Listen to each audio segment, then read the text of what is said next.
నమస్కారం. దూరదర్శన్ యాదగిరి వార్తలకు స్వాగతం. నేను మీ రాజ్ కుమార్ దేశ్ముఖ్. ముందుగా వార్తలోని ప్రధానాంశాలు. ఆరోగ్య రంగాన్ని పూర్తిగా మార్చేందుకు కేంద్రం కృషి చేస్తోందన్న ప్రధానమంత్రి నరేంద్ర మోదీ. దేశంలోని ప్రతి జిల్లాలో ఒక వైద్య కళాశాల ఏర్పాటు చేయడమే ప్రభుత్వ లక్ష్యమని వెల్లడి. ఆయుష్మాన్ భారత్ డిజిటల్ మిషన్లో నమోదు చేసుకోవాలని ప్రజలకు ఉపరాష్ట్రపతి పిలుపు. దేశ ప్రజా ఆరోగ్య చరిత్రలో డిజిటల్ మిషన్ విప్లవాత్మక కార్యక్రమమని ప్రశంసించిన Venkaiah Naidu. Indian air force chief గా బాధ్యతలు చేపట్టిన ఎయిర్ మార్షల్ విఆర్ చౌదరి. వైమానిక రక్షణ వ్యవస్థ ఆధునీకరణలో కీలక పాత్ర పోషించనున్న నూతన ఐఏఎఫ్ చీఫ్. ఎలక్ట్రానిక్స్ రంగంలో తైవాన్తో కలిసి పనిచేసేందుకు సిద్ధంగా ఉన్నామన్న కేటీఆర్. రాష్ట్రంలో పెట్టుబడులు పెట్టాలని తైవాన్ పారిశ్రామికవేత్తలకు పిలుపు. జలసౌధలో సమావేశమైన Krishna board sub committee. Gazette notification అమలుపై చర్చ. టీఆర్ఎస్ పార్టీ ద్వారానే అభివృద్ధి సాధ్యమన్న మంత్రి హరీష్ రావు. ఆర్యవైశ్య కార్పొరేషన్ ఏర్పాటు చేస్తామని హామీ. కోవిడ్ మహమ్మారిని అరికట్టేందుకు ప్రతి ఒక్కరూ తప్పనిసరిగా మాస్క్ ధరించాలి. భౌతిక దూరాన్ని పాటించాలి. తరచూ చేతులను కడుక్కోవాలి. వ్యక్తిగత శుభ్రతను పాటించాలి.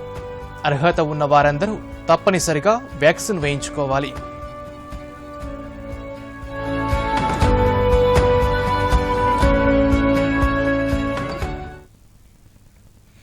ఇక వార్తలోని వివరాలు చూద్దాం. దేశంలో ఆరోగ్య రంగాన్ని పూర్తిగా మార్చేందుకు కేంద్ర ప్రభుత్వం కృషి చేస్తోందని భారత ప్రధానమంత్రి నరేంద్ర మోదీ తెలిపారు. ముఖ్యంగా ఆరోగ్య రంగాన్ని మరింత బలోపేతం చేయడంతో పాటు ఈ రంగంలో స్వయం సమృద్ధిని సాధించేందుకు ప్రయత్నాలు చేస్తున్నట్టు చెప్పారు. ఇందులో భాగంగా దేశవ్యాప్తంగా ప్రతి జిల్లాకు కనీసం ఒక మెడికల్ కాలేజ్ లేదా పీజీ వైద్య విద్య కేంద్రం ఉండాలని కేంద్ర ప్రభుత్వం భావిస్తున్నట్టు తెలిపారు. రాజస్థాన్లో 4 జిల్లాల్లో మెడికల్ కాలేజీలకు శంకుస్థాపన సందర్భంగా మాట్లాడుతూ ప్రధాని ఈ విషయాలను వెల్లడించారు. आज हम संतोष के साथ कह सकते हैं कि 6 एम्स से आगे बढ़कर आज भारत 22 से ज्यादा एम्स के सशक्त नेटवर्क की तरफ बढ़ रहा है. इन 6-7 सालों में 170 से अधिक नए मेडिकल कॉलेज तैयार हो चुके हैं और 100 से ज्यादा नए मेडिकल कॉलेज पर काम तेजी से चल रहा है. साल 2014 में देश में मेडिकल की अंडर ग्रेजुएट और पोस्ट ग्रेजुएट की कुल सीटें 82,000 के करीब थी.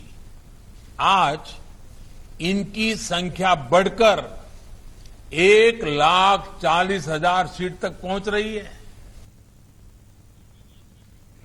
కరోనా వైరస్ మహమ్మారి ప్రపంచ ఆరోగ్య రంగానికి ఎన్నో పాఠాలు నేర్పిందని ప్రధాని అన్నారు. ఆరోగ్య సంక్షోభాన్ని ఎదుర్కొనేందుకు ప్రతి దేశం తమదైన రీతిలో ప్రయత్నాలు చేస్తున్నాయని చెప్పారు. భారత్ కూడా సంక్షోభ సమయంలో ఆరోగ్య రంగంలో తన శక్తిని, స్వయం సమృద్ధిని మరింత పెంచుకోవాలని నిర్ణయించుకుందని తెలిపారు. ఎన్డీఏ ప్రభుత్వం అధికారంలోకి వచ్చిన తర్వాత కొత్తగా 170 మెడికల్ కాలేజీలు ప్రారంభమయ్యాయని, మరో 100 మెడికల్ కాలేజీలు అభివృద్ధి దశలో ఉన్నాయని ప్రధాని చెప్పారు. राजस्थान के गांव की गरीब परिवार की माताओं ने अपनी संतानों के लिए जो सपने देखे हैं वो अब और आसानी से पूरे होंगे. गरीब का बेटा भी, गरीब की बेटी भी, जिसको अंग्रेजी स्कूल में पढ़ने का मौका नहीं मिला है, वो भी अब डॉक्टर बनकर के मानवता की सेवा करेगी. आवश्यक ये भी है कि मेडिकल शिक्षा से जुड़े अवसर समाज के हर हिस्से, हर वर्ग को समान रूप से मिले. ఆయుష్మాన్ భారత్ లో డిజిటల్ మిషన్లో నమోదు చేసుకోవడానికి ముందుకు రావాలని ఉపరాష్ట్రపతి వెంకయ్య నాయుడు పిలుపునిచ్చారు. ఈ చారిత్రాత్మక సంస్కరణ నుంచి ఎంతో లబ్ధి పొందాలని అన్నారు. భారత ప్రజా ఆరోగ్య చరిత్రలో ఆయుష్మాన్ భారత్ డిజిటల్ మిషన్ విప్లవాత్మకమైన కార్యక్రమమని చెప్పారు. ఈ కార్యక్రమం ద్వారా ప్రజలకు హెల్త్ కార్డులు ఇవ్వడమే కాకుండా డిజిటలైజ్ హెల్త్ రికార్డు అందుబాటులోకి వస్తుందన్నారు. Bharat Ushalakshmi breast cancer foundation ఏర్పాటు చేసిన బ్రెస్ట్ డిసీజెస్ హెల్ప్ లైన్ సెంటర్ను ఉపరాష్ట్రపతి ప్రారంభించారు. బ్రెస్ట్ క్యాన్సర్పై అవగాహన కల్పించడానికి ఉషాలక్ష్మి ఫౌండేషన్ నిపుణులైన డాక్టర్లతో హెల్ప్ లైన్ సెంటర్ను జాతికి అంకితం చేయడాన్ని అభినందించారు. I also learned that a team of trained counselors will provide one-on-one confidential support to the callers, because the callers want to hear the persons in confidence. They don't want publicity. There is a fear, as well also the exposure to the society, which people would like to avoid. So I think counseling is an inseparable part of the entire cancer treatment protocol, or for that matter, that of any other life-threatening medical condition. Cancer, as we are all aware, not only affects the physical health of a patient, but takes a big toll on the mental health too, physical as well as mental. During the unprecedented health crisis caused by the pandemic, the situation became challenging in multiple ways for both cancer specialists as well as patients. It is in this context that the role of a counselor becomes critical. They can help in keeping the patients motivated to fight the illness spiritedly. Another interesting feature, I am told, is that it would be, in fact, be the first dedicated national helpline in India that will address issues relating to breast cancer and non-cancer benign breast health issues as well, which constitute a source of tremendous anxiety among the patients.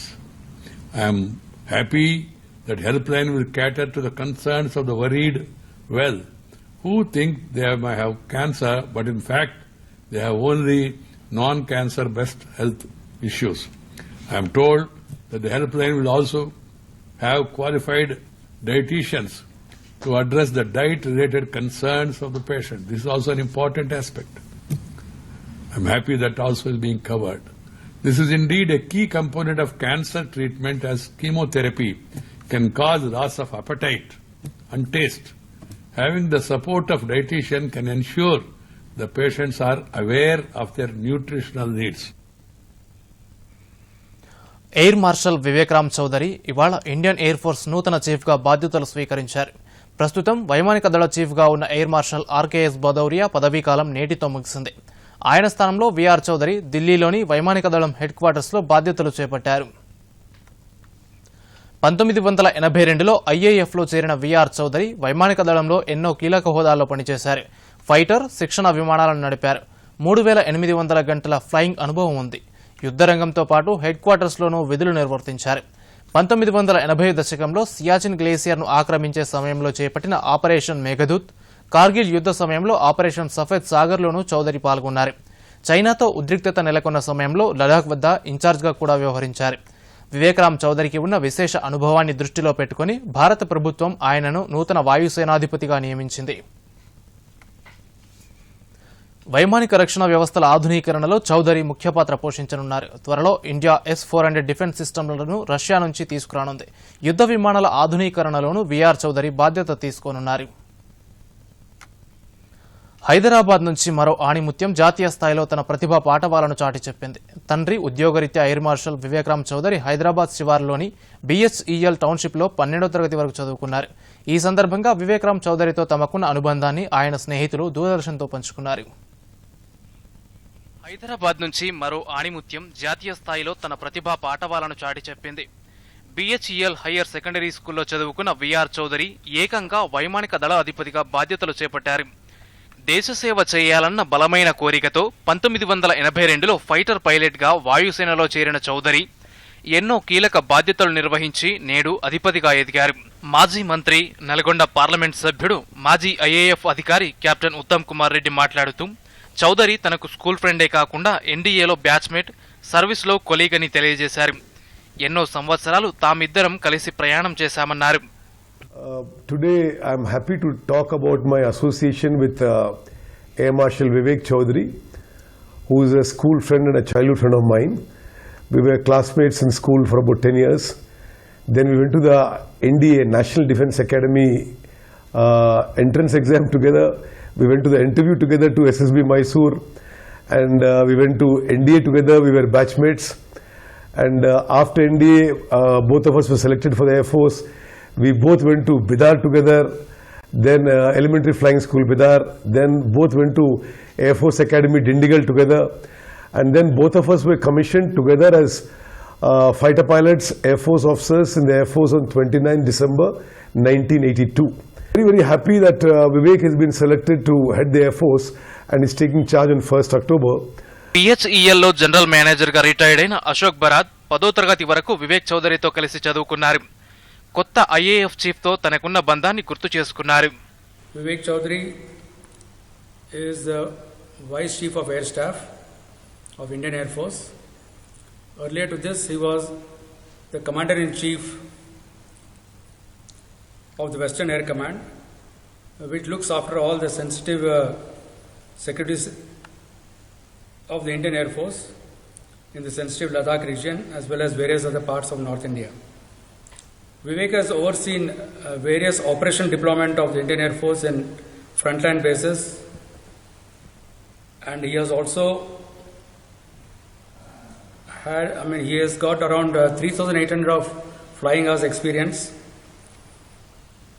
He has flown Sukhoi 30, MiG-21, MiG-29, Jaguar, Mirage 2000 aircraft, which were deployed along the line of control. Chaudhari IAF chief గా బాధ్యతలు స్వీకరించడం తమకు గర్వకారణమని BHEL deputy general manager SB Fatima అంటున్నారు. నేను Vivek Chaudhari classmate from KG, from first class to 10th class and to 12th also. And మేము 24 మంది ఉన్నాము. అందరూ బాగా కలిసిమెలిసిగా ఒక ఫ్యామిలీ లాగా ఉండేవాడు. And we support each other personally, ప్రొఫెషనల్గా కూడా. ఇంకా మాకు చాలా ఎంకరేజ్మెంట్ చేసింది మా principal Mrs Y Padmavathi. She has been a mentor to all of us. చదువులోనే కాకుండా ఆటపాటల్లో కూడా చౌదరి చురుకుగా ఉండేవాడని ఆయనతో చదువుకున్న మరో మిత్రుడు నరసింహ శర్మ అన్నారు. I am from the same school which Mr. Vivek Chaudhary has studied. Myself and Vivek Chaudhary have studied in the school from LKG to 12th class, and Vivek Chaudhary was an excellent person. He was an all-rounder. He used to be first in sports, cultural activities and studies, and myself and he travelled in the same cycle to the school every day, and our parents were in the township, so we had a good bonding with him, and I wish Vivek Chaudhary a good and prosperous life in his future. ఎంతో మందికి స్ఫూర్తిదాయకంగా నిలుస్తున్న వివేక్ చౌదరి వైమానిక దళ అధ్యక్షుడిగా నియమితులు కావడం భాగ్యనగరానికి గర్వకారణం. Bureau report, Doordarshan news. IT రంగంలో తెలంగాణ అద్భుతమైన ప్రగతి సాధిస్తోందని ఆ శాఖ మంత్రి KT రామారావు పేర్కొన్నారు. అయితే ఎలక్ట్రానిక్స్ పరికరాల ఉత్పత్తి, పరిశోధన రంగాల్లో మరింత అభివృద్ధి చెందాల్సిన అవసరం ఉందన్నారు. ఈ దిశగా తైవాన్కు చెందిన ఎలక్ట్రానిక్ పరిశ్రమలను రాష్ట్రంలోకి ఆహ్వానించేందుకు సిద్ధంగా ఉన్నామని మంత్రి తెలిపారు. ఇన్వెస్ట్ ఇండియా ఆధ్వర్యంలో హైదరాబాద్లో నిర్వహించిన తైవాన్ కనెక్ట్ తెలంగాణ సమావేశంలో KTR పాల్గొన్నారు. ఈ సందర్భంగా మాట్లాడుతూ రానున్న రోజుల్లో ఎలక్ట్రిక్ వాహనాలు, ఎలక్ట్రానిక్స్, ఇంధన నిల్వలకు మరింత ప్రాధాన్యం ఇవ్వనున్నట్టు KTR తెలిపారు. ఈ నేపథ్యంలో ఎలక్ట్రానిక్స్, దాని అనుబంధ రంగాల్లో తైవాన్తో బలమైన భాగస్వామ్యాన్ని కుదుర్చుకునేందుకు చర్యలు తీసుకోనున్నట్టు KTR తెలిపారు. ఆర్యవైశ్య కార్పొరేషన్ ఏర్పాటుకు ప్రభుత్వం కట్టుబడి ఉందని మంత్రి హరీష్ రావు అన్నారు. కరీంనగర్ జిల్లా జమ్మికుంటలోని స్వాతి గార్డెన్స్ లో ఏర్పాటు చేసిన ఆర్యవైశ్య ఆత్మీయ సమ్మేళనం సభకు ముఖ్య అతిథులుగా మంత్రి హరీష్ రావు, కోలేటి దామోదర్, కోరకంటి చందర్లు హాజరయ్యారు. ఈ సందర్భంగా ఏర్పాటు చేసిన సమావేశంలో మంత్రి హరీష్ రావు మాట్లాడుతూ టీఆర్ఎస్ పార్టీ ద్వారానే అభివృద్ధి సాధ్యమని అన్నారు. వైశ్యుల అభివృద్ధికి తెరాస అన్ని వేళలా కృషి చేస్తుందని చెప్పారు. ఆర్యవైశ్యులకు కూడా డబుల్ బెడ్రూమ్ ఇళ్లను అందజేస్తామన్నారు. కరీంనగర్ జిల్లాలో శాలపల్లిలో రైతు బంధు ప్రారంభం చేస్తానని ముఖ్యమంత్రి గారి దగ్గరికి వచ్చి రైతు బంధు ప్రారంభం చేస్తాం. అప్పుడు ఏ ఓట్లు లేని ప్రారంభించింది ఒక మంచి కార్యక్రమం, ఒక శుభ కార్యక్రమం. ఈశాన్యంలో ఉంటుంది కరీంనగర్ జిల్లా కన్స్ట్రక్షన్ జిల్లా అని ఒక నమ్మకంతో ముఖ్యమంత్రి గారు ఏమన్నది ఆ సభలో ముఖ్యమంత్రి గారు, రాజేంద్ర నాకు తమ్ముడు, ఈయన నాకు గురుభుజం అని ఆకాశానంత ఎత్తుకెత్తి రాజేంద్ర గారి గురించి ముఖ్యమంత్రి గారు ఎంత గొప్పగా చెప్పిందో బహుశా ఈ సభలో కూర్చున్న మీరు చాలా మంది విని ఉంటారు. నీకు రాజకీయ అక్షరాలు నేర్పి 6 సార్లు ఎమ్మెల్యే చేసి రాష్ట్ర మంత్రి చేసి నిన్ను ఈ స్థాయికి తెచ్చినటువంటి కేసీఆర్ పట్టుకొని నేను నీకు గోరీ కడతా అనేటువంటి మాట ఆయన మాట్లాడితే మరి ఆయన ఏ రకంగా విశ్వాసం ఉంటుంది ప్రజలకు, నువ్వు మాట్లాడే మాటలకి ఏమైనా అర్థం ఉందా? దయచేసి ఒకసారి మీరు ఆలోచించండి. కాంగ్రెస్ పార్టీ గాంధీభవన్లో నిర్వహించిన అఖిలపక్ష సమావేశంలో CPI, TJS, TDP, new democracy తదితర పార్టీల నేతలు పాల్గొన్నారు. సమావేశం అనంతరం సీఎల్పీ నేత భట్టి విక్రమార్క మీడియాతో మాట్లాడుతూ నిరుద్యోగం, విద్యార్థుల సమస్యలపై కాంగ్రెస్ పార్టీ అక్టోబర్ 2 నుంచి డిసెంబర్ 9 వరకు చేపట్టనున్న ఉద్యమానికి మద్దతివ్వాలని విపక్షాలకు విజ్ఞప్తి చేసినట్టు చెప్పారు. ఇందుకు అన్ని పక్షాలు సూత్రప్రాయంగా మద్దతు తెలిపాయని చెప్పారు. పోడు భూములు, ఇతర సమస్యలపై కూడా కాంగ్రెస్తో కలిసి పోరాడేందుకు మద్దతిస్తామని సమావేశంలో పాల్గొన్న నేతలు చెప్పారని భట్టి విక్రమార్క తెలియజేశారు. సిపిఐ నేత చాడా వెంకటరెడ్డి మాట్లాడుతూ పోడు భూముల సమస్యపై పోరాటాన్ని ఉధృతం చేయాలని సమావేశంలో నిర్ణయించినట్టు చెప్పారు. హుజూరాబాద్ ఉప ఎన్నికలో కాంగ్రెస్ పార్టీ అభ్యర్థికి మద్దతిచ్చే అంశంపై పార్టీలో చర్చించి నిర్ణయం వెల్లడిస్తామని తెలిపారు. హైదరాబాద్లోని జలసౌధలో కృష్ణానది యాజమాన్య బోర్డు ఉపసంఘం సమావేశమైంది. బోర్డు సభ్యుడు ఆర్కే పిళ్లై నేతృత్వంలో సమావేశమైన ఉపసంఘం గెజిట్ నోటిఫికేషన్ అమలు కార్యాచరణపై సమావేశంలో చర్చిస్తోంది. భేటీలో బోర్డు సభ్యులు, ఇరు తెలుగు రాష్ట్రాల అధికారులు పాల్గొన్నారు. కేఆర్ఎంబీ ఉపసంఘం సమావేశం ఈ నెల 28న జరగాల్సి ఉండగా తెలుగు రాష్ట్రాల్లో గులాబ్ తుపాను కారణంగా భేటీ వాయిదా పడింది. తుపాను తీవ్రత తగ్గడంతో అధికారులు ఈ రోజు సమావేశమయ్యారు. నేత కార్మికులను ఆదుకునేందుకు ప్రభుత్వం తీసుకున్న నిర్ణయాలు వారి జీవితాల్లో వెలుగులు నింపుతున్నాయి. చేనేత, మరమగ్గాల అనుబంధ రంగాల్లో పనిచేస్తున్న కార్మికుల కోసం ప్రభుత్వం ప్రత్యేకంగా పొదుపు పథకాన్ని రూపొందించి వారికి భరోసా కల్పిస్తోంది. రాష్ట్ర ప్రభుత్వం నేతన్నకు చేయూత పేరుతో ప్రారంభించిన ఈ పథకంలో ఎంతో మంది లబ్ధి పొందుతున్నారు. దీనికి సంబంధించి మరిన్ని వివరాలు చూద్దాం. రాజన్న సిరిసిల్ల జిల్లాలో చేనేత, వాటి అనుబంధ రంగాల్లో సుమారు 10,000 మంది కార్మికులు ప్రత్యక్షంగా, పరోక్షంగా ఉపాధి పొందుతున్నారు. జిల్లాలో 98 మ్యాక్స్ సహకార సంఘాలు, 110 ఎస్ఎస్ఐ యూనిట్లు, 13 చేనేత సంఘాలు క్రియాశీలకంగా పనిచేస్తున్నాయి. ఇందులో పనిచేస్తున్న కార్మికులు నేతన్నకు చేయూత పథకంలో అర్హులుగా నమోదు చేసుకోవాల్సి ఉంటుంది. ప్రతి కార్మికుడు తమ నెలసరి వేతనంలో 8% వాటాను పొదుపు చేస్తే ప్రభుత్వం మరో 8% జమ చేసి వారికి లబ్ధి చేకూరుస్తుందని చేనేత, జౌళి శాఖ ఏడీ సాగర్ తెలిపారు. చేనేత పారిశ్రామికుల సంక్షేమం కొరకు ఈ పథకాన్ని పునః ప్రారంభించడం జరిగింది. ఇప్పటి వరకు ఈ జిల్లాలో దాదాపు అర్హులుగా 124 మంది చేనేత కార్మికులను, 92 మంది అనుబంధ పనులు చేయడం మొత్తం కలిపి 216 మందిని ఐడెంటిఫై చేయడం జరిగింది. వీరి వెరిఫికేషన్ అయిన తర్వాత బ్యాంక్కి సిఫార్సు చేయడం జరుగుతుంది.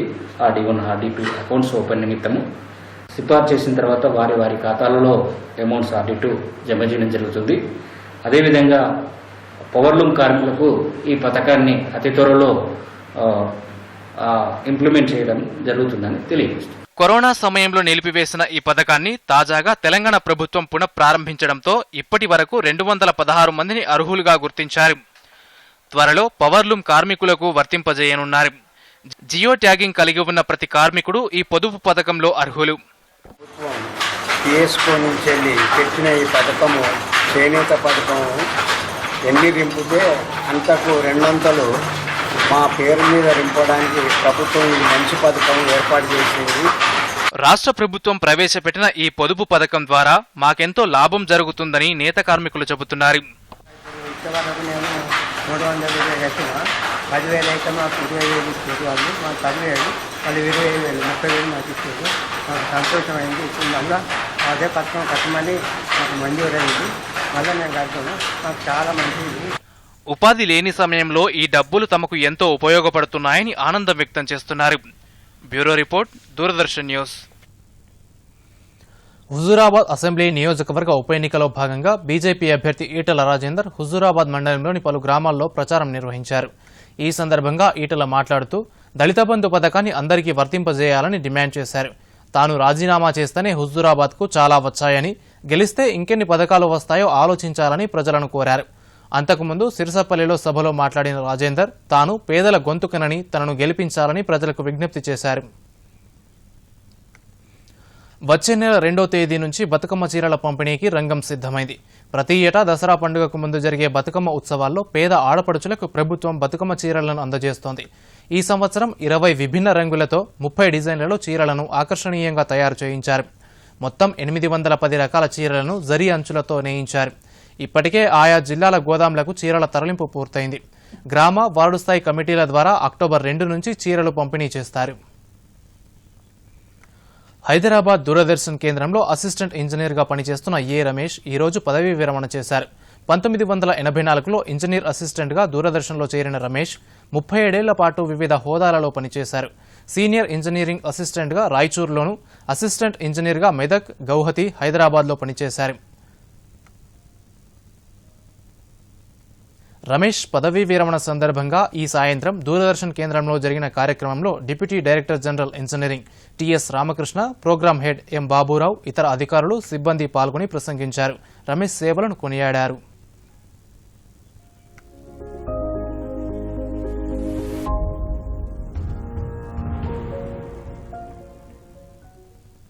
ఒక ఆర్గనైజేషన్లో పనిచేసి అంటే ఇంత మోర్ దాన్ హిస్ హౌస్ ఇక్కడ 8 గంటలు ఇక్కడ ఉన్నాయంటే ఇంట్లో మిగతా 8 గంటల్లోనూ ఎంతసేపు ఫ్యామిలీతో స్పెండ్ చేస్తున్నాడో నాకు తెలియదు. 8 గంటలు ఇక్కడైతే స్పెండ్ చేయడం అనేది చాలా పెద్ద పని.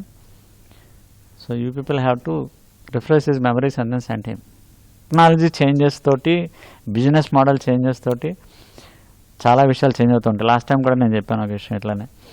సో ఇప్పుడు ఏంటంటే before actually somebody is actually asking you to go out, మీరు రెస్పెక్ట్ఫుల్గా రిటైర్ అయ్యి 60 ఏళ్ళు కంప్లీట్ చేసి, అంటే పూర్తిగా 60 ఏళ్ళు కంప్లీట్ చేసి బయటకు వెళ్ళడం అనేది ఒక పెద్ద అచీవ్మెంట్. అయితే 1984లో ఉపగ్రహ దూరదర్శన్ అంటే ఓల్డ్ స్టూడియోలో ఫస్ట్ ఇంజనీరింగ్ అసిస్టెంట్గా జాయిన్ అవ్వడం జరిగింది. 84 నుంచి 87 అంటే అరౌండ్ 3 to 4 ఇయర్స్లోనే ఆయనకి సీనియర్ ఇంజనీరింగ్ అసిస్టెంట్ కింద ప్రమోషన్ రావడం జరిగింది. మళ్ళీ 87 నుంచి 2000 వరకు ఇంజనీరింగ్ అసిస్టెంట్గానే, సీనియర్ ఇంజనీరింగ్ అసిస్టెంట్గానే పనిచేశారు. 2000లో ఏఈగా ప్రమోషన్ రావటం, మళ్ళీ ఇవాళ యాజ్ ఏఈగా 21 ఇయర్స్ ఆల్మోస్ట్ వాళ్ళు చేసి ఈరోజు రిటైర్డ్ అవుతున్నారు. అయితే దేవుడు మంచిగా ఆరోగ్యాన్ని, రిటైర్మెంట్ లైఫ్ మంచిగా ఆరోగ్యంగా, హెల్తీగా, పీస్ఫుల్గా గడవాలని, దేవుడి బ్లెస్సింగ్స్ ఎప్పుడు ఉండాలని మనస్ఫూర్తిగా కోరుకుంటున్నాను. ఎవరేమడిగినా కాదనకుండా అందరూ అన్ని విషయాల్లోనూ ప్రతిసారి హెల్ప్ చేశారు. వాళ్ళందరికీ నా థ్యాంక్స్. ఆరోగ్య తెలంగాణ లక్ష్యంలో భాగంగా రాష్ట్ర ప్రభుత్వం సెప్టెంబర్ మాసంలో అంగన్వాడీ కేంద్రాల ద్వారా బాలింతలు, గర్భిణీలు, చిన్నారులకు పౌష్టికాహారం అందజేసేందుకు ప్రత్యేక కార్యక్రమాలు నిర్వహించింది. దీంతో పాటు పౌష్టికాహారం ఆవశ్యకతపై అవగాహన కార్యక్రమాలు నిర్వహించింది. ఈ కార్యక్రమాల ముగింపు సమావేశాన్ని రాష్ట్ర మహిళా శిశు సంక్షేమ శాఖ ఈరోజు హైదరాబాద్లో నిర్వహించింది. ఈ కార్యక్రమానికి ఆ శాఖ మంత్రి సత్యవతి రాథోడ్ ముఖ్య అతిథిగా హాజరయ్యారు. మహిళా శిశు సంక్షేమ శాఖ కమిషనర్ ప్రత్యేక కార్యదర్శి దివ్యా దేవరాజన్, ఇతర అధికారులు, యూనిసెఫ్ ప్రతినిధులు కూడా ఈ సమావేశంలో పాల్గొన్నారు. కార్యక్రమంలో భాగంగా పోషకాహారంపై అవగాహన కల్పించేందుకు ఏర్పాటు చేసిన న్యూట్రీ గార్డెన్, అంగన్వాడీ పోషకాహార స్టాళ్లను మంత్రి పరిశీలించారు.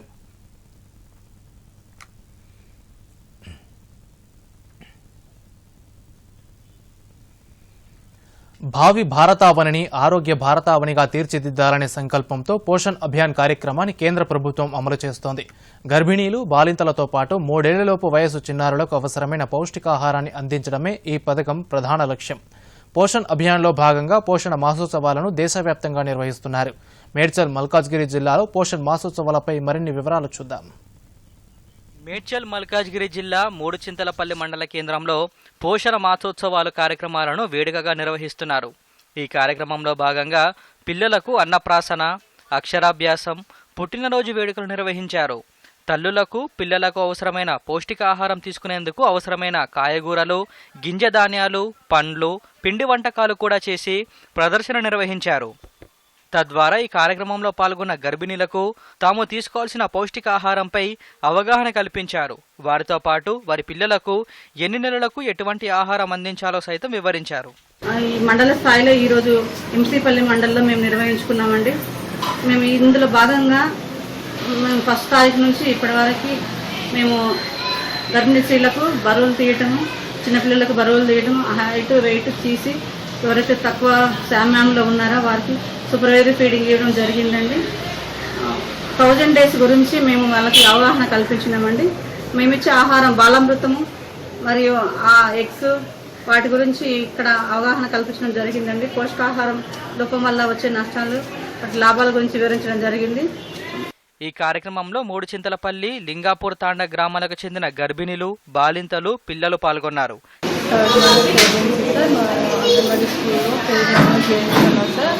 ప్రతి డైలీ సార్ ఆహారం తినడానికి ఆహారం మంచి ఫుడ్ పెడుతున్నారు సార్.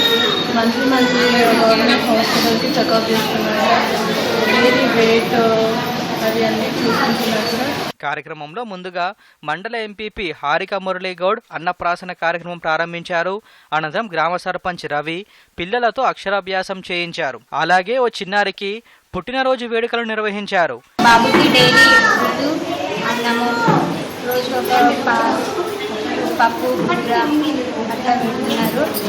పోషకమైన ఆహారం ఇస్తున్నారు. ప్రెగ్నెన్సీ కన్ఫర్మ్ అయిన థర్డ్ మంత్ నుంచి అంగన్వాడీ సెంటర్కి రావడం జరిగింది. అక్కడ ప్రతిరోజు బియ్యము, లాక్డౌన్ కారణంగా బియ్యము, గుడ్లు, పాలు, రోజుకి 280 చొప్పున నెలకు 6 లీటర్ల పాలు, పోషకాలు కలిగిన పప్పుతో కూడిన ఆహారము ఇవ్వడం జరిగింది. నాకు ఎప్పుడు మీటింగ్ జరిగినా కూడా ప్రెగ్నెన్సీ ఉన్నప్పుడు ఎప్పుడు మీటింగ్ జరిగినా సలహాలు కూర్చొని ఇవ్వడం జరిగింది అంగన్వాడీ టీచర్ గారు. సో ఆ 9 months కాలంలో కూడా హెల్త్ చెకప్ కోసము 4 సార్లు ఇంజక్షన్ ఇప్పించుకోవడం కూడా జరిగింది. ఇప్పుడు మా పాప 6th month. ఇటువంటి కార్యక్రమాల ద్వారా ప్రజలకు పోషక విలువలపై అవగాహన కలుగుతుందని ఆహుతులు అభిప్రాయపడ్డారు. గర్భిణీలు, బాలింతలు, చిన్నారులలో పౌష్టికాహార లోపం లేకుండా చూసేందుకు కేంద్ర ప్రభుత్వం పోషణ్ అభియాన్ పథకాన్ని అమలు చేస్తోంది. ఈ పథకంపై ప్రజల్లో అవగాహన కల్పించేందుకు సెప్టెంబర్ మాసాన్ని పోషణ్ అభియాన్ మాసోత్సవంగా నిర్వహిస్తోంది.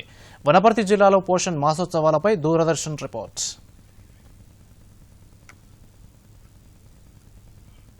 వనపర్తి జిల్లా గోపాల్పేట మండలంలోని 40 అంగన్వాడీ కేంద్రాలలో పోషణ మాసోత్సవాలు నిర్వహించారు.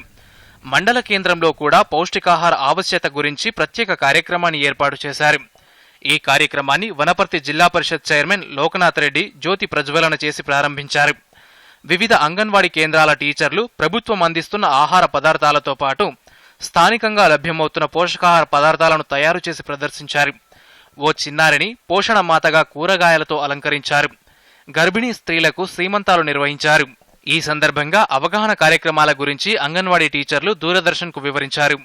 ఈ పోషణ మాసంలో ప్రతి గర్భవతికి 7 నెలల నుంచి 3 సంవత్సరాల పిల్లల తల్లికి, 3 నుంచి 6 సంవత్సరాల పిల్లల తల్లిదండ్రులకు దాంట్లో పౌష్టికాహారం గురించి కిషోర బాలికలకు గానీ అవగాహన కల్పిస్తాం. మేము గర్భవతి నమోదు అయినప్పటి నుంచి తను ఎటువంటి ఆహారం తీసుకోవాలి, ఏ ఆహారం తీసుకోవడం వల్ల ఏమేం పోషకాలు అందుతాయి, బిడ్డకు ఎలాంటి లబ్ధి చేకూరుతుంది అనేది మేము అవగాహన కల్పిస్తాం తల్లులకు. గర్భవతిగా కన్ఫర్మ్ అయినప్పటి నుంచి 1000 రోజులు ఆమె ఎటువంటి పోషకాహారం తీసుకోవాలి, ఎలాంటి జాగ్రత్తలు తీసుకోవాలి అనేది 1000 రోజుల ప్రణాళిక కూడా ఆమెకు చెప్పి ఆమె అమలు చేసేలాగా చూస్తాం సార్. డెలివరీ సమయంలో ఎలాంటి జాగ్రత్తలు తీసుకోవాలని ప్రతి గర్భిణి గవర్నమెంట్ ఆసుపత్రిలో డెలివరీ అయ్యేటట్లు అవగాహన కల్పిస్తాము. పుట్టిన బిడ్డకు వెంటనే మురుపాలు తాగించాలని, ఆ మురుపాల వల్ల కలిగే ప్రయోజనాల గురించి వారికి అవగాహన కల్పిస్తాము. కార్యక్రమానికి ముఖ్య అతిథిగా హాజరైన వనపర్తి జిల్లా పరిషత్ చైర్మన్ ఆర్ లోకనాథ్ రెడ్డి మాట్లాడుతూ తల్లి గర్భం దాల్చినప్పటి నుండి పిల్లలకు 5 ఏళ్ల వయసు వచ్చే వరకు వారి ఆరోగ్యం, ఎదుగుదలను చూసేది అంగన్వాడీ టీచర్లేనని అన్నారు. 5 ఏళ్ల లోపలనే ఈ యొక్క మేధస్సు అనేది 80 నుంచి 90% వృద్ధి చెందుతుందని చెప్పి ఈ యొక్క మనకు తెలిసిన శాస్త్రజ్ఞులు కానీ దీని మీద పరిశోధన చేసిన వాళ్ళు కూడా చెప్తా ఉన్నారు. ఈ 5 ఏళ్ల లోపల ఎక్కడ పెరుగుతుంది పాప అంటే ఆ బిడ్డ కానీ, ఆ యొక్క ఆడపిల్ల కానీ, మగపిల్ల కానీ, ఎవరు కానీ ఆ యొక్క అంగన్వాడీ సెంటర్నే పెరిగేటటువంటి అవకాశం ఉంది. ఎందుకంటే మన భారతదేశంలో దాదాపు కంటే 70% మంది బీద వర్గాలే ఉంటారు. ఆకుకూరలు, కూరగాయలు ఇవన్నీ కూడా చాలా అద్భుతంగా నేనైతే వస్తూనే 2-3 టేస్ట్ చేసిన. దేశంలో పౌష్టికాహార లోపాన్ని నివారించాలన్న ప్రభుత్వ లక్ష్యం ఈ పథకంతో సాకారమవుతోంది. Bureau report, Doordarshan news. Bharat చైనాల మధ్య సరిహద్దు ఒప్పందం కుదిరేంత వరకు 2 దేశాల మధ్య సరిహద్దు ఘటనలు కొనసాగుతూనే ఉంటాయని army chief general MM Naravane అన్నారు. ఆఫ్ఘనిస్తాన్లో తాజా పరిణామాలపై భారత ఆర్మీ తప్పకుండా దృష్టి పెట్టడమే కాకుండా పొంచి ఉన్న ప్రమాదంపై ఎప్పటికప్పుడు వ్యూహాలు రచిస్తుందని చెప్పారు. న్యూఢిల్లీలోని PhD chamber of commerce and industry సమావేశంలో ప్రసంగిస్తూ ఈ విషయం చెప్పారు. చైనాతో మనకు సరిహద్దు సమస్య ఉందని, ఆ దేశం ఎలాంటి దుస్సాహసానికి పాల్పడినా గతంలో మాదిరిగా ఎదుర్కోవడానికి ఆర్మీ సిద్ధంగా ఉందని తెలిపారు. Worth more than 16,000 crore rupees have been placed on the Indian industry in recent months is testimony that we take immense pride in enhancing our capabilities with our own weapons and equipment. Technology is driving the revolution in war fighting. Our MSMEs need to reinvent and engage themselves in niche domains, build capabilities for precision parts, and offer innovative solutions in the domain of disruptive technologies. బంగాళాఖాతంలో ఏర్పడిన తీవ్ర అల్పపీడనం పశ్చిమ బెంగాల్ వైపు కొనసాగుతోంది. దీని ప్రభావంతో తెలంగాణలో అక్కడక్కడ ఈరోజు ఓ మోస్తరుగా రేపు భారీ వర్షాలు కురిసే అవకాశాలున్నాయని వాతావరణ శాఖ తెలిపింది. ఇక గులాబ్ తుఫాన్ అవశేషాల వల్ల రాబోయే 2 రోజుల్లో గుజరాత్ రాష్ట్రంలోని పలు ప్రాంతాల్లో భారీ నుంచి అతి భారీ వర్షాలు కురిసే అవకాశం ఉందని IMD అధికారులు చెప్పారు. ఇక వార్తలు ముగించే ముందు ముఖ్యాంశాలు మరోసారి. దూరదర్శన్ యాదగిరి వార్తలను ఇప్పుడు సోషల్ మీడియాలో కూడా చూడవచ్చు. యూట్యూబ్ అయితే DD న్యూస్ తెలంగాణ, ట్విట్టర్ వేదిక అయితే DD news Telangana @DD Yadagiri news, మరి ఫేస్బుక్లో అయితే DD న్యూస్ తెలంగాణలో చూసి సబ్స్క్రైబ్ చేసి లైక్ చేయండి, షేర్ చేయండి. ఆరోగ్య రంగాన్ని పూర్తిగా మార్చేందుకు కేంద్రం కృషి చేస్తోందన్న ప్రధానమంత్రి నరేంద్ర మోదీ. దేశంలోని ప్రతి జిల్లాలో ఒక వైద్య కళాశాల ఏర్పాటు చేయడమే ప్రభుత్వ లక్ష్యమని వెల్లడి. ఆయుష్మాన్ భారత్ డిజిటల్ మిషన్లో నమోదు చేసుకోవాలని ప్రజలకు ఉపరాష్ట్రపతి పిలుపు. దేశ ప్రజా ఆరోగ్య చరిత్రలో డిజిటల్ మిషన్ విప్లవాత్మక కార్యక్రమమని ప్రశంసించిన Venkaiah Naidu. Indian air force చీఫ్గా బాధ్యతలు చేపట్టిన ఎయిర్ మార్షల్ VR చౌదరి. వైమానిక రక్షణ వ్యవస్థ ఆధునీకరణలో కీలక పాత్ర పోషించనున్న నూతన IAF చీఫ్.